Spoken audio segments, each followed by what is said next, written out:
నమస్తే, welcome to our channel. నేను పద్మని. ప్రస్తుతంతో పాటు ప్రముఖ ఆధ్యాత్మికవేత్త, వాస్తు జ్యోతిష పండితులు, లలిత ఉపాసకులు బ్రహ్మశ్రీ నానాజీ పట్నాయక్ గారు మనతో పాటు ఉన్నారు. మాట్లాడతాం సార్. నమస్తే సార్. శ్రీమాత్రే నమః. సింహరాశి వారికి ఈ శని వక్రగతి ఎటువంటి రిజల్ట్స్ ని ఇవ్వబోతోంది సార్? సింహం వారికి గనక చూసుకుంటే అష్టమ శని ప్రభావం తగ్గుతుంది చెప్పాలంటే వీరికి. ఎందుకంటే అష్టమంలో ఉండే శని వక్రిస్తున్నాడు. దీనివల్ల ఏమిటి అంటే గతంలో సంబంధం వెనక్కి వెళ్ళిపోయింది, మళ్ళీ వస్తుందేమో అని ఆశపడుతూ ఉంటారు. అటువంటి వారికి ఇది కొంతవరకు ఊరటనిస్తుంది. అయితే ఇక్కడ సప్తమ స్థానంలో రాహు ఉన్నాడు కాబట్టి విదేశీ సంబంధాలు వెతుక్కోవడం మంచిది. కొంచెం డిఫరెంట్ క్యాస్ట్లో కూడా వివాహం అయ్యే యోగాన్ని ఇస్తాడు సప్తమంలో రాహు ఉన్నప్పుడు. అది ప్రధానంగా. అది కాకుండా కొంచెం ఇష్టపడి చేసుకోవడం, అందులో న్యాచురల్ 11th హౌస్ కదా, అందుకని. అది కాకుండా అక్కడ ఉండేటువంటి రాహు ఉండే నక్షత్రాలు కూడా కొంచెం పంచమాధిపతి నక్షత్రం మీద, గురు నక్షత్రం మీద తిరుగుతాడు నెక్స్ట్ రాహు. సో పంచమాధిపతి కరసింహం నుంచి గురువు. సో కొంచెం ఇష్టపడిన వారిని డిఫరెంట్ క్యాస్ట్లో ఉండే వాళ్ళని వివాహం చేసుకునే యోగం ఎక్కువగా ఉంటుంది. అయితే ఇక్కడ లగ్నంలో కేతు ఉన్నందుకు కొంత విరక్తి, అన్ని స్ట్రక్కింగ్స్ అవ్వడం జరుగుతూ ఉంటాయి. కాబట్టి వీళ్ళు నిద్రలేస్తూనే కూడా కొద్దిగా గణపతిని ఆరాధించుకోవడం మంచిది. వీళ్ళు ఎట్టి పరిస్థితుల్లో ఆగస్టు ఎండింగ్ వరకు శుక్రుడు 2వ స్థానంలో ఉన్నాడు కాబట్టి శని యొక్క వక్రగతి అక్కడ నుంచి అష్టమ స్థానం నుంచి వక్రగతి చూస్తుంది కాబట్టి మనీ మ్యాటర్స్ విషయంలో, అందులో ప్రధానంగా వీళ్ళు ఎక్కడైతే జాబ్ చేస్తుంటారో, ఎందుకంటే 10th లాట్ ఇది, 10th lot and 3rd lot అవుతాడు శుక్రుడు ఈ సింహానికి. కాబట్టి ఎక్కడైతే జాబ్ చేస్తుంటారో అక్కడ వీళ్ళు డబ్బులు ఇవ్వడం, డబ్బులు తీసుకునే విషయంలో కానీ, అక్కడ మధ్యవర్తిత్వంగా ఉండి మీడియేటింగ్ చేయడం కానీ ఇవ్వడం అస్సలు చేయకూడదు. చేశారంటే అది అనవసరంగా ఇబ్బంది వస్తుంది. డబ్బులు తిరిగి రాకపోవడం పక్క పెడితే గొడవలు వస్తాయి. దానివల్ల గొడవలు, గందరగోళాలు, వీళ్ళనే బ్యాడ్ చేయడం. నేను లగ్నంలో కేతు ఉన్నాడు, అదిగాక సమాజ స్థానంలో రాహు ఉంటూ మళ్ళీ శని వస్తున్నాడు అంటే సామాజికంగా వీళ్ళు బ్యాడ్ అవ్వడం జరుగుతూ ఉంటుంది. కాబట్టి ఇటువంటి విషయాలకు దూరంగా ఉండడం మంచిది. ఆఫ్టర్ ఆగస్ట్ తర్వాత మళ్ళీ మంచిదే, ఎందుకంటే ఎట్లాగో శుక్రుడు 3లోకి వెళ్తాడు. So it's good. అది కొంచెం కెరియర్కి కూడా మంచి చేస్తుంది. ఎప్పుడైతే దశమాధిపతి నీచబడి శని వక్రించిన శని దృష్టి ఉందో ఆల్ ఆఫ్ సడన్గా జాబ్స్ మానేస్తారు కూడా వీళ్ళు. కొన్ని అవి సిల్లీ ఉంటాయి, కొన్ని రీజన్స్, పెద్ద ఈ రీజన్ ఉండదు. అది కారణం ఏంటంటే బికాజ్ ఆఫ్ ఆ కాంబినేషన్స్ వల్ల. ఓకే, ఆరోగ్యం ఎలా ఉంటుంది సార్ ప్రత్యేకించి వీళ్ళకి ఆరోగ్యం విషయం కనుక చూసుకుంటే సింహం వారికి ప్రస్తుతం పంచమాధిపతి 12వ స్థానంలో కంబస్ట్లో ఉన్నాడు కాబట్టి వీళ్ళకి ఏంటంటే ఒకటి పాదాల కిందని, ఎందుకంటే 12th హౌస్ అనేది పాదాలు తీసుకుంటాం. సో పాదాల కిందని కొంచెం ఆనల్లా రావడం, కొంచెం స్ట్రెస్ ఉండడం జరుగుతూ ఉంటుంది. కొద్దిగా ఏంటంటే వీళ్ళు గ్యాస్ ఎక్కువ ఫామ్ అయ్యేటువంటి ఫుడ్ కూడా ఎక్కువ తీసుకోకూడదు. కడుపులో పట్టేయడం, ఎందుకంటే 5th లాట్ కదండి, పట్టేయడం లాంటివి జరుగుతూ ఉంటాయి. కాబట్టి కొంచెం వీళ్ళు సూర్యుడికి శనికి దానాలు ఇవ్వడం మంచిది, లేదా సూర్య శని గ్రహాల దగ్గర దీపారాధన చేసుకోవడం మంచిది. Right sir. అయినప్పటికీ ఈ 138 రోజుల పాటు కూడా ఎటువంటి నియమాలు పాటించాలి ఖచ్చితంగా? అయితే వీళ్ళకి ఒకటి ఏంటంటే అష్టమ శని తగ్గిపోతుంది. హ్యాపీయే కదా, ఓకే, ఇంత రిలీఫ్ అని అనుకోవచ్చు. అయినప్పటికీ ఎటువంటి పరిహారాలు చేసుకోవాలో ఇప్పుడు తెలుసుకుందాం. మరి రిజల్ట్స్ ఎలా ఇవ్వబోతున్నాడు అనేది మీరు చెప్పేశారు సార్. మరి పరిహారాలు ఖచ్చితంగా చేసుకోవాలంటే శని అంటేనే భయం కదా. సో ఎటువంటి పరిహారాలు ఆయన ఇంపాక్ట్ నుంచి మేము బయటపడడానికి ఉపయోగపడతాయి సార్? తప్పకుండా అమ్మ. ఫస్ట్ ఆఫ్ ఆల్ ఏంటంటే పరిహారము అనేటువంటిది ఏంటంటే ఎప్పుడు కూడా శనికి సంబంధించినటువంటిది నువ్వులు దానంగా ఇవ్వడం. ఓకే, అదేవిధంగా కాస్త ఓల్డ్ ఏజ్ హోమ్స్ లేదా పెద్దవాళ్ళు ఉంటే వాళ్ళకి సేవ చేయడము, నూనెని ఆలయాల్లో దీపారాధన కనివ్వడం చేస్తూ ఉండాలి.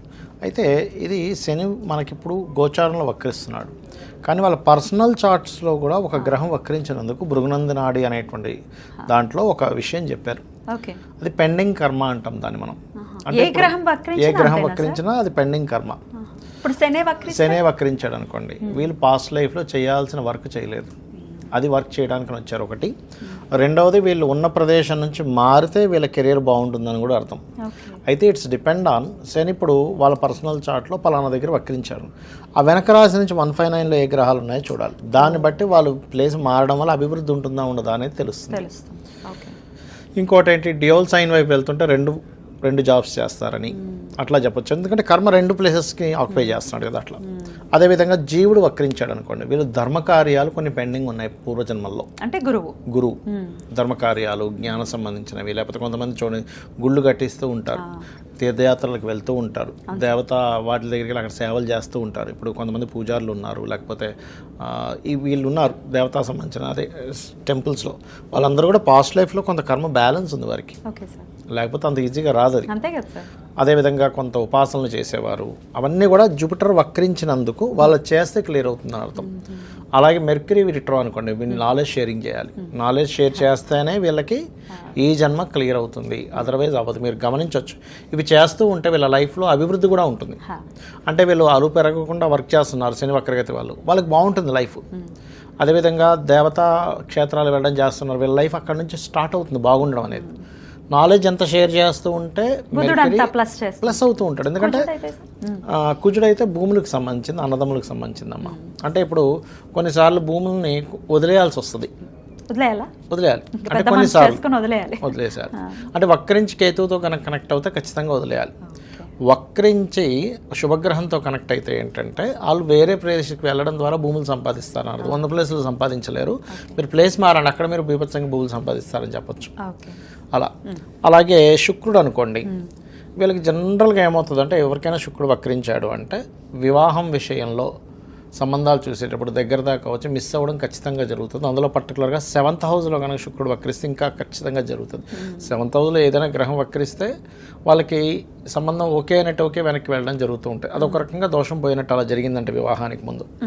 అలాగే వీళ్ళకి లగ్జరీ ఫైనాన్స్ సంపాదన లగ్జరీ అంతా కూడా వేరే ప్రదేశానికి వెళ్ళడం వల్ల బాగుంటుందని కూడా చెప్పొచ్చు. అయితే ఇక్కడ ఏంటంటే అది స్త్రీ జాతకం అనుకోండి, ఇంకా ఖచ్చితంగా స్త్రీమూర్తికి మార్పు వల్ల బాగుంటుందని చెప్పాలి. కాకపోతే ఇక్కడ ఏంటంటే ఎప్పుడైనా ఏదైనా గ్రహం వక్రించినప్పుడు, ఉదాహరణకి ఇప్పుడు వృషభంలో ఉండి శని వక్రించాడు, అప్పుడు నీచం వైపు వెళ్తుంది. అదే వృశ్చికంలో ఉండి వక్రించాడు, ఉచ్చం వైపు వెళ్తుంది. అంటే అది ఏ స్థానంలోకి వెళ్తుంది ఈజ్ మోస్ట్ ఇంపార్టెంట్. అంటే అది ఉచ్చమా నీచమా, ఫ్రెండ్లీ సైన్లోకి వెళ్తుందా, ఎనిమీ సైన్లోకి వెళ్తుందా, న్యూట్రల్గా ఉండే సైన్లోకి వెళ్తుందా ఈజ్ మోస్ట్ ఇంపార్టెంట్. రెండో విషయం ఏంటంటే అది వక్రించినప్పుడు అక్కడి నుంచి 159, అంటే ఉదాహరణకి మిథునంలో ఉండగా వక్రించింది, అప్పుడు అది వృషభం వైపు వస్తూ ఉంటుంది. వృషభము, కన్య, మన మకరము, కన్య, ఈ 3 రాసుల్లో ఏ ప్లానెట్స్ ఉన్నాయనే దాని మీద ఆధారపడి ఉంటుంది దాని రిజల్ట్ అనేది. చాలా పెద్ద క్యాలిక్యులేషన్, చాలా క్యాలిక్యులేషన్. కానీ మీకు దానివల్ల రిజల్ట్ ఖచ్చితంగా మీరు అది పాటించడం వల్ల మీకు రిజల్ట్ వస్తుందమ్మా. ఇప్పుడు ఒక వ్యక్తి వచ్చి అడిగాడు, ఏమంటే నేను ఇక్కడ చేయనా వేరే ప్రాంతానికి వెళ్ళి చేయనా, వక్రించి మంచి ప్లానెట్స్ అనుకోండి, ఖచ్చితంగా వాళ్ళు వేరే ప్రాంతానికి వెళ్ళడం ద్వారానే లైఫ్ బాగుంటుంది. ఇవన్నీ తెలుసుకోవాలంటే ఇట్లా నిష్ణాతుల దగ్గరికి వెళ్ళాల్సి ఉంటుంది. పర్సనల్ చార్ట్ చూసుకోవాలి. బట్ ఇన్ జనరల్ గా మేము రెమెడీస్ చేసుకోవాలనుకుంటున్నాం, మాకు భయంగా ఉంది, చాలా లాంగ్ పీరియడ్ కాబట్టి, మరి శని అనుగ్రహం కోసం ఎటువంటి రెమెడీస్ చేయమంటారు? ఫస్ట్ ఆఫ్ ఆల్ ఇక్కడ రెమెడీస్ అయితే శని అనుగ్రహం కోసం అయితే నేను చెప్పినట్టుగా నువ్వులు దానంగా ఇవ్వడం, ఆయిల్ దానంగా ఇవ్వడం, ఎక్కువ బద్దకించకుండా పోస్ట్ పోన్ చేయకుండా వర్క్స్ కంప్లీట్ చేయడం, ఇవి ఖచ్చితంగా చేయాలి. ఎప్పుడెప్పుడు దానం ఇవ్వమంటారు? శనివారాలు ఇవ్వాలమ్మా ఒకటి. రెండవది శని వక్రగతి ఉంది అంటే ఫస్ట్ ఆఫ్ ఆల్ వాళ్ళు అర్థం చేసుకోవాల్సింది, వాళ్ళ కిందన పనిచేసే వాళ్ళని ఎక్కడా కూడా హీనంగా చేయకూడదు. ఎందుకంటే వాళ్ళకి సేవ చేయడానికి పుట్టాడు ఈయన. మళ్ళీ సమ్ వర్క్, ఇంకా పోయిన జన్మలో మనకు మంచి జాబ్ ఇచ్చాడు బాసు, కానీ మనం ఏదో తూతూ మంత్రంలా చేసి వెళ్ళిపోతున్నాం, అదంతా కూడా పెండింగ్ వర్క్, మళ్ళీ పెండింగ్ కర్మ. ఇప్పుడు అనుకుంటా ఏముందిలే బాస్ చూడట్లేదు, ఇక్కడ సీసీ క్యామ్స్ లేవు, మనం వాడిందే ఆడ పాడిందే పాట అనుకుంటే కాదు. అది ఎవ్రీథింగ్ ఈజ్ కౌంట్స్. ప్రతిదీ మీకు చూసేవాడు ఒకడు ఉన్నాడు, ఒకటేంటి 5 ఉన్నారు, 5 కెమెరాలు పెట్టాడు ఆ ఒక్కడు. 5 కెమెరాలు పెట్టాడు అనమాట. సూర్యుడు, చంద్రుడు, కంటి దగ్గర ఉండే దేవతలు, చెవుల దగ్గర ఉండే దేవతలు అని కొంతమంది ఉంటారు. వీళ్ళందరూ కలిసి 5 రికార్డులు ఒకటే అయి ఉండాలి. మళ్ళీ రాసి వీడియోలు తీసి పెడతారు అనమాట.